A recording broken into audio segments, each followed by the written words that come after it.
Hola, salut à tous.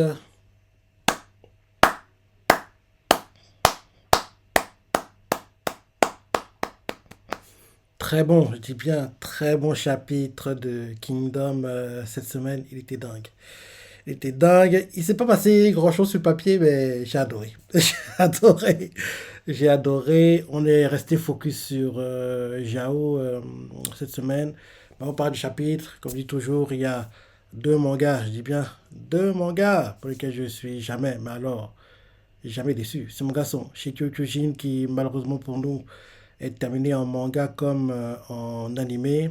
Et bien sûr, Kingdom, qui a eu un troisième film live, été 2023, sera dans le top 10 des meilleurs mangas sur l'année 2025. Et enfin, on aura la tant attendue saison 6 adaptée cet automne, quoi, dans un mois. Dans un mois, on aura la saison 6. Mais pour le moment, on n'a pas encore le nombre d'épisodes parce que, pour bien, l'arc adapté, c'est la conquête, la première moitié de Jao, alors que bientôt va commencer la conquête, la deuxième moitié de Jao. Donc, oui, c'est la conquête de la première moitié de Jao qui sera adaptée. Et dans cet arc, rappelle-toi, Shin one-shot Gakue, il bat Sugar Ryu et enfin il venge Oki en battant Oken, où ont un combat de dingue contre Gyoin et qui a une victoire contre Rozo, le roi des Korok. C'est pas un combat pour moi. Il a juste gagné. Mais il n'a pas fait les choses les plus intéressantes à dire du combat. Donc, et qui a une victoire contre Rozo, le roi des Kanrock, quoi. Donc, c'est ce qu'on devrait voir, oui, cet automne, quoi, dans un mois. Dans un mois. Mais les parties avec Eki et compagnie, c'est vers la fin de l'arc qu'on les voit. Mais l'arc est très long, hein. Il est très très long, hein. Il est très long et vu la longueur, normalement, il faudrait, sans rusher les choses, en allant dans un rythme plutôt normal, il faudrait 50 épisodes, je pense. Mais je sais pas pourquoi, mais je me dis que il devrait plutôt faire 39. En gros, trois cours, quoi. Trois cours, en gros, au lieu de faire quatre. Ouais, ça devrait être ça. Ça devrait être ça. En gros, trois cours d'affilée. Et puis que quatre peut-être aurait dû couper en deux. En gros, première partie automne 2025, hiver 2026, pause printemps-été, retour automne 2026, hiver 2027, quoi. Un truc comme ça. Mais comme ils auront, on va faire trois cours, donc je me dis que les trois cours devraient être d'affilée, quoi. Devraient être d'affilée. Donc, on sera fixé fin de ce mois, début du prochain, quoi. Donc, bientôt on saura. Mais pour le moment, on n'a pas encore de news pour notre épisode, mais j'aimerais vraiment que ce soit 50. Il faudrait que ce soit 50. Et bien sûr, il limite la censure, animation de meilleure qualité, tout le tralala, quoi. J'adorerais, mais bon. On sera fixé le mois prochain. On sera fixé le mois prochain, mais j'ai hâte de voir la saison, quoi. J'ai hâte de voir la saison, parce que c'est un arc que j'ai adoré en manga, donc l'animé, je vais forcément adorer, je pense. Donc, voilà pour, oui, pour Kingdom. Maintenant, le chapitre. Le roi de Jao. Ouais. En gros, au début du chapitre, on nous montre en gros des gens qui sont en train de manger. Rapidement, on comprend que c'est Kakukai et ses sbires. Rappelle-toi, Kakukai, c'est le premier ministre de Jao, hein. Donc, en gros, on voit des gens en train de manger. Ils parlent entre eux, c'est ça. En gros, ils parlent de ce que Riboku fait actuellement, comme quoi il a réuni ses généraux. Donc, ils comprennent que bientôt la guerre va éclater. Certains demandent de l'alcool à manger. Ils parlent entre eux, ils parlent entre eux. Parlant entre eux comme ça, on voit que certains sont inquiets du pouvoir que Riboku prend parce que s'il réussit à battre Chin, leur pouvoir qui, en gros, est déjà chancelant, on va dire, va diminuer, quoi. Donc, ils ont peur qu'ils aient moins d'autorité parce qu'ils ont beaucoup bat Chin, il sera intouchable. Ils ont peur par rapport à tout ça. Et ils s'inquiètent et d'autres lui font t'inquiète pas, même si on perd. Rappelez-vous ce qui s'est passé à Anne, certains ministres et ont gardé leur position, quoi. Donc peut-être que si Chin réussit à conquérir Jao, nous ministres, on va pas perdre notre position, quoi. Donc ce papier, peu importe qui nous dirige, quoi, on aura toujours des petits avantages, quoi. Donc en gros, certains commencent à penser ça et d'autres rappellent que faut pas oublier que Sei était en gros prisonnier à Jao, quoi. Donc, il doit détester Jao, donc peut-être tu vas tous les tuer, c'est ça. Donc, il commence à paniquer, à avoir peur, quoi. Et il ne sait pas trop comment en gros, se comporter. Et là, en gros, on voit Kakukai, quoi, le Premier ministre. il fait comprendre qu'il a appris que oui, Riboku va arriver bientôt à la capitale, quoi. Et il a un rendez-vous avec le roi. Et là, les gars, None me demande à Yoka. Rappelle-toi, Yoka, c'est l'espion de Chin infiltré à Jao, qui est aussi l'espion de Riboku infiltré dans le corps de Kakukai. Donc, en gros, c'est un espion multifacette, on va dire ça comme ça. Et c'est lui qui a convaincu Rishi de ne pas révéler la vérité sur ce Kampishi, quoi. Et rappelle-toi à l'époque, j'ai dit que c'était une erreur. Et je pense que c'était une erreur de cacher ces choses-là. Parce que sur le long terme, tout ce qu'ils font actuellement va se tourner contre Chin, quoi. Ils ne le savent pas encore, mais tout ce qu'ils font actuellement, ça se tourner contre eux. Et je suis même pas sûr que, en gros, Yoka, on puisse vraiment lui faire confiance, quoi. Parce qu'il fait croire à Rishi que, t'inquiète pas, je fais croire à Riboku que je suis avec lui, mais en fait, je suis avec Jin. Ah, il est trop suspect. Ça m'avait énervé que Rishi accepte les manigances de Yoka, quoi. Donc, ce gars-là, il est dans la faction de Kakukai, quoi. Mais nous, lecteurs, on sait que c'est, en gros, Riboku qui l'a mis dans la faction de Kakukai. Et en gros, il a infiltré la faction de Kakukai parce qu'il s'est dit que c'était le meilleur moyen pour lui de servir Riboku et en même temps donner des informations à Chin sur ce qui se passe à Jao, quoi. Donc, en gros, il fait tout ça pour ses intérêts, mais Rishi, idiot comme il n'a pas compris en gros ce qui se passait pour le moment. Il demande à Yoka, Yoka, vu qu'en gros, toi, tu connais bien Riboku, en gros, qu'est-ce qui va se passer, explique-nous, tout le tralala, tu connais pas son point faible, tout. Et on voit que Kakukai, pareil, il demande à Yoka si Yoka connaît pas son point faible parce que t'as pas d'informations importantes qui pourraient leur être utiles. On voit Yoka qui explique à Kakukai et autres ministres que c'est vrai qu'il a infiltré le camp de Riboku, mais il n'est pas encore proche du pouvoir, quoi. En gros, il a réussi à l'infiltrer, mais il est encore très éloigné de ceux qui ont vraiment les infos importantes. Et en gros, il va faire ce qu'il peut, mais il est encore très loin de ces personnes-là. Et derrière, pour essayer de changer de sujet, il fait comprendre que faut pas qu'avant, Riboku et l'ancien roi n'étaient pas en bon terme. Et là, pareil, avec le nouveau roi, c'est pareil, quoi. Ils n'ont pas de bonnes relations, mais en même temps, ils ne sont pas non plus en conflit, quoi. Donc, leurs relations ne sont pas bonnes, elles ne sont pas non plus mauvaises. Donc, il pense que ce sera compliqué de poursuivre la piste de créer une friction entre le roi et Riboku, parce que leur relation est plutôt neutre. Actuellement, elle est plutôt neutre, donc ce sera compliqué de le faire, quoi. Et là, on voit qu'ils sont plutôt inquiets, les ministres. Et en gros, il trouve que le roi se comporte très bizarrement, quoi. Et il trouve même qu'il est trop gentil avec Riboku. Et on voit derrière Kakukai qui demande à Yoka, oui, Yoka, n'oublie pas que t'es mon chien, hein. En gros, tu dois obéir à tout ce que je te dis de faire, quoi. Et Yoka, on le voit qui fait. Monseigneur, ne vous inquiétez pas, même si le ciel nous abandonnait, même si la terre se fracturait, je resterai votre chien jusque la mort, vous inquiétez pas, c'est Kakukai. Il lui fait comprendre ça pour le convaincre. Et là, derrière, pour faire croire à Kakukai qui est loyal, qui a fait, si vous voulez, je peux aller maintenant et pour la tête de Riboku, hein. C'est ce que vous voulez, je peux le faire, hein. Et là, quelqu'un fait, oui, si tu pouvais le faire, on l'aurait fait plus longtemps. Tu vois bien qu'on fait ces manigances parce qu'en gros, on n'arrive pas à le faire, quoi. Donc arrête, continue ton infiltration, quoi. Continue ton job d'infiltration. Et si tu découvres quelque chose d'important, dis-nous les informations, quoi. C'est tout ce que je te demande. Derrière, on voit Yoka qui fait, je ne trahirai pas vos attentes. Derrière, un messager entre dans la pièce, je vais excusez, on l'a aperçu à Kantan. Et là, derrière, on voit quelqu'un qui fait croire à tout le monde que allons voir le roi. Dans le même temps, on montre le roi qui fait des orgies et qui torture les gens parce que oui, il a des activités sadomasochistes. Donc, en gros, il aime bien ça, quoi. Donc, il fait des orgies avec ses amis et en gros, c'est sbire, quoi. Et il torture aussi les gens, quoi. Il adore faire ça. Donc, quand il est en train de le faire, justement, on le voit qui reçoit un message comme quoi Riboku est en gros est arrivé, quoi, et en gros il veut le voir. On voit que il commençait à peine, quoi, il commençait à peine, mais il fait ok, je vais y aller, mais vous là, continuez pas sans moi, et ceux qui continuent sans moi seront tués, quoi. Donc on le voit qui part. Et en partant, on le voit qui se déplace, quoi, qui va aller voir depuis l'endroit le plus élevé, en fait, du château, quoi. En gros, la vue élargie de Kantan et voir beaucoup, quoi. Donc, on le voit qu'il monte l'escalier, il monte, il monte, il monte. Et là, arrivé à l'endroit le plus élevé, il voit comment Riboku a accueilli. On voit Riboku qui est acclamé par tout le monde. On lui balance des confettis, on crie son nom. On dirait que c'est l'accueil d'un roi, quoi. Vu comment il a acclamé, vu comment il a accueilli, on dirait que c'est le roi, quoi. En plus, bizarrement, il y a un soleil, quoi. En gros, aveuglant, quoi, qui en gros il y a un soleil aveuglant, donc c'est comme si la lumière lui tombait dessus, c'était une lumière divine, quoi, entre guillemets. Donc il a accueilli comme un roi. Et là le roi en gros scène, c'est le roi de Jao, jusqu'ici lui qui est monté sur le trône, il sortait pas vraiment, il passait son temps à faire les orgies, tout le tralala, quoi, à s'amuser. Donc là qui sort et qui voit comment les gens accueillent Riboku, ça le choque, quoi. Ça le marque parce que, oui, l'accueil qu'il a, c'est pas un accueil normal, c'est l'accueil qu'un roi devrait avoir, quoi. Et là, il voit l'amour, la confiance que le peuple a envers Riboku. On voit des gens qui crient c'est Riboku, protégez Jao, je vous en prie. Et d'autres qui font nous comptons tous sur vous. On voit d'autres qui font protégeons nos enfants ensemble. On voit d'autres qui font nous sommes prêts à vous confier nos vies. On voit même des gamins, des bébés, quoi, des petits, ils font Seigneur Riboku.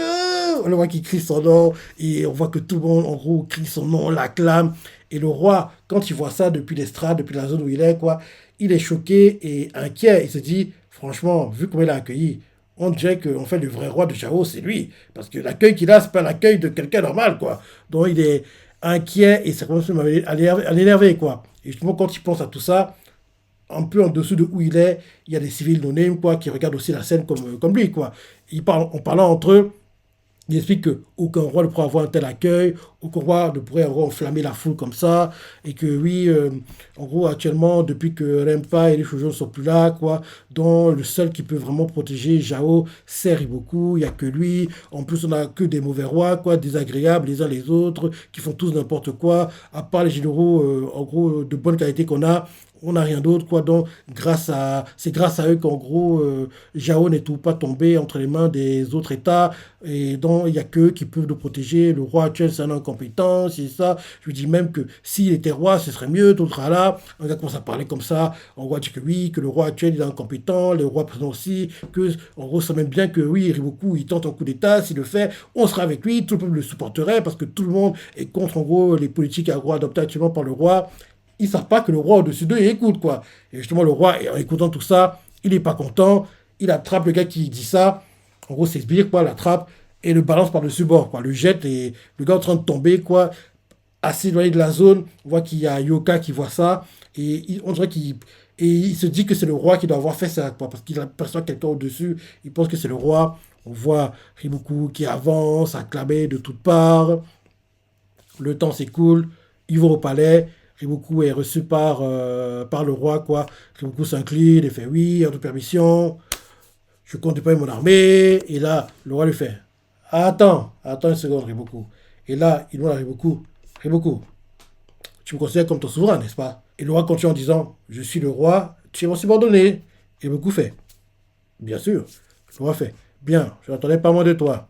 Si tu le penses vraiment, alors déshabille-toi maintenant, Riboku. Et là, Riboku est surpris, mais il ne montre pas trop d'émotion. Ceux qui sont encore plus choqués, c'est Kaine, Futai et compagnie, même les ministres. Ils sont choqués d'entendre ça. Et le roi le regarde froidement et lui fait c'est un ordre de ton roi, déshabille-toi, Riboku. Riboku ne dit rien, regarde juste le roi calmement. Et on voit, il faut au roi, veuillez vous contrôler, votre majesté.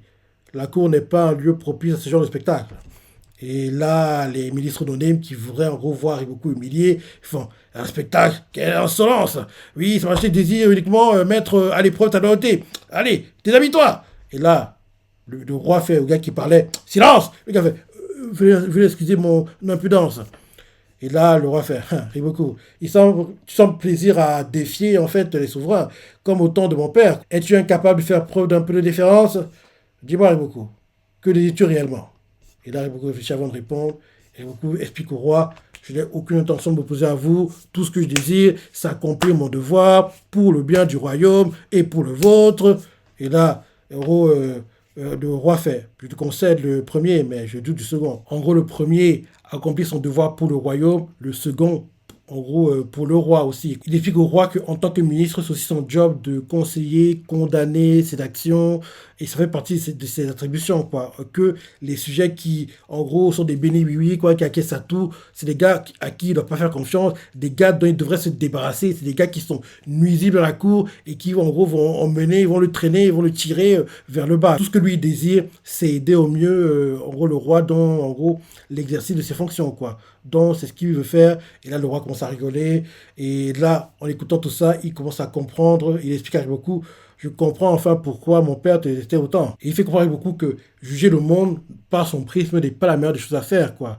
Et que, en gros, tout le monde n'est pas aussi fort que l'un des trois grands cieux de Jao, quoi. Et là, Riboku s'excuse, mais il explique que le roi devrait en gros parvenir à une telle force mentale, quoi, pour en gros être bon dans son devoir. Et là, le roi fait Baliverne! Pas content que beaucoup lui parle comme ça. Et là, en gros, il fait beaucoup. Oublions tout ça. Il semble qu'en gros, j'ai mal parlé sur l'influence de l'alcool. Pardon-moi ma demande ridicule. Maintenant que j'y pense, je n'ai presque jamais côtoyé mon père. Donc, en gros, c'est normal que je ne sache pas comment me comporter, en gros, en tant que roi, même si j'imagine qu'il n'était pas le meilleur exemple à suivre, hein. Et là, beaucoup lui explique que même si, en gros, le roi Sen n'a pas côtoyé un autre roi, n'a pas pu voir comment il fallait se comporter, il n'a pas pu avoir l'exemple à suivre, il peut apprendre en gros dans le job, quoi, entre guillemets, il peut apprendre en gros dans l'état de sa fonction, quoi, et que beaucoup aimerait l'aider dans son apprentissage, quoi, et que après la campagne contre Chin, il aimerait continuer à parler, en gros, des choses à faire, à améliorer à, à Jao, quoi, en gros, il aimerait pouvoir faire ça, et le roi fait, non merci, je suis quasiment certain que si j'écoute tous tes conseils, j'aurai plus du tout de plaisir, quoi. Je pourrais plutôt amuser, quoi. Je pourrais plutôt, en gros, faire ce que je veux. Non, non merci, quoi. Mais beaucoup insistent quand même si le roi ne veut pas, il aimerait quand même que, après l'extermination de Qin, quoi, il aimerait pouvoir continuer à parler des différentes lois, différentes choses à améliorer pour Zhao. Derrière le roi, après avoir écouté tout ça, il explique que, vu qu'en gros, là, tu vas te battre contre un ennemi redoutable, en gros, il dit, bon, Kakukai a assigné 50 000 soldats à l'armée de Riboku. Quelqu'un est choqué d'entendre ça. Et là, on voit Riboku qui remercie le roi et le roi fait. Riboku, je t'ordonne de te mettre en route. La suite de notre organisation devra attendre ton retour. Anéantir les démons de Chine et revenir victorieux à Kantan. C'est un ordre. Et Riboku fait. Bien, votre majesté. Et là, ils partent et on voit Kaine, Futei qui sont en gros choqués. Kaine est content qu'il y ait 50 000 soldats qui soient assignés à l'armée de Riboku. Futei est plutôt surpris, il fait. C'est sérieux parce que les soldats qui vont être affectés à l'armée de Riboku, ils sont pas là pour l'aider. Ils sont là pour le saboter. Parce que logiquement, le but de tout ça pour moi, c'est Riboku joue son rôle, bat Chin. Après la victoire contre Chin, il est tué dans des circonstances très bizarres et on maquille ça, on croit que oui, les combats étaient très intenses, c'était compliqué. Il est mort dans la performance, dans l'exécution de sa fonction, quoi. En gros, sans héros, il faut une statue pour lui et en gros, derrière, Riboku, ne sera plus un problème pour le roi vu que il aura éliminé Chin, quoi, et en même temps, il aura été éliminé, donc il n'aura plus de problème, quoi. Donc, le roi sera libre de ces moments parce qu'il aura fait d'une pierre deux coups, quoi. Riboku lui aura débarrassé de Qin et les soldats, c'est comme les soldats qui vont être affectés à l'armée de Riboku débarrasseront le roi de Riboku, quoi. Donc, c'est l'idée qui est recherchée. On voit même d'ailleurs que Yoka, il a l'air il a l'air pas très convaincu de l'idée, quoi, que oui, comme les soldats intègrent l'armée de Riboku. Il trouve ça très très bizarre, quoi. Donc c'est comme ça que le chapitre se termine. Et d'après la fin du chapitre, on comprend par là que la semaine prochaine, on va être focus sur ce qui se passe à Qin. En gros, on verra la même chose, entre guillemets, en gros, le futur départ pour la campagne conquête de la deuxième moitié de Jao, quoi. Mais cette fois-ci, du point de vue de Qin, là, on a vu le point de vue de Jao, quoi.